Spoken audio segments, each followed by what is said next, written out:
It's 4 p.m. on a Tuesday.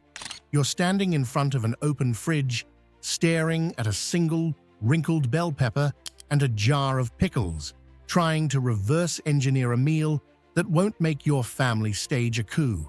You've just hit the invisible mental load. It's that crushing cascade of micro-decisions. What's in the pantry? Who's allergic to what? And what did we eat yesterday? Congratulations! You spend about 5 full days every year just deciding what to eat. But it's 2026, and artificial intelligence is moving into the kitchen. I'm talking about a new generation of AI meal planners like Ollie and Pantry Rescue that are marketing themselves as cognitive relief systems. Their tagline? Put your meals on autopilot. They aren't selling you food. They're selling you the ability to stop thinking. And we desperately need to stop thinking because, frankly, we're terrible at it. The average American family of 4 loses up to $3,000 a year to uneaten food.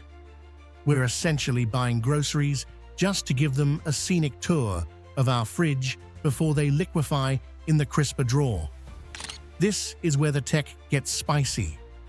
Samsung Food is now using computer vision to scan your fridge, while Pantry Rescue lets you snap a photo of your grocery receipt. The AI extracts every ingredient, tracks its shelf life, and pings your phone when your spinach is 24 hours away from becoming a biohazard. The logic here is a beautiful inversion of the traditional stack. Historically, you decide what you want, then you go buy the stuff. AI changes that script. It looks at the random chaos already in your kitchen and works backward.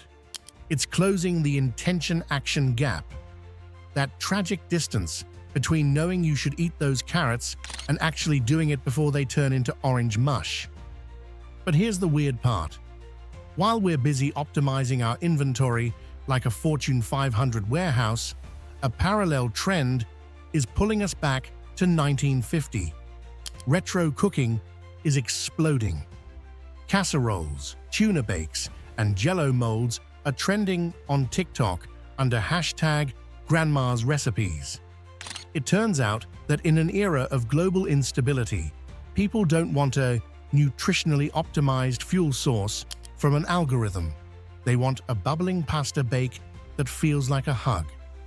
This creates a fascinating tension for 2026. On one hand, you have the high-efficiency AI handling your Tuesday night logistics. On the other, you have a handwritten recipe card for meatballs that is completely immune to optimization.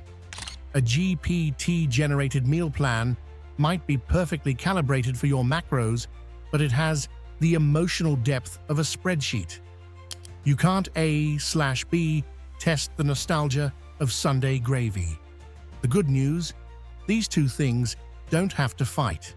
The real value of AI in the kitchen isn't replacing the chef, it's firing the logistics manager.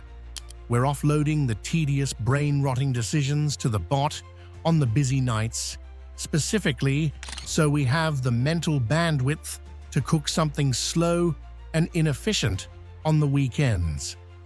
The future of the kitchen isn't a robot arm flipping burgers.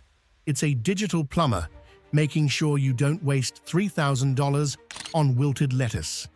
The apps are multiplying, the spinach is being saved, and Grandma's recipe box is still the only thing in the house that doesn't need a software update.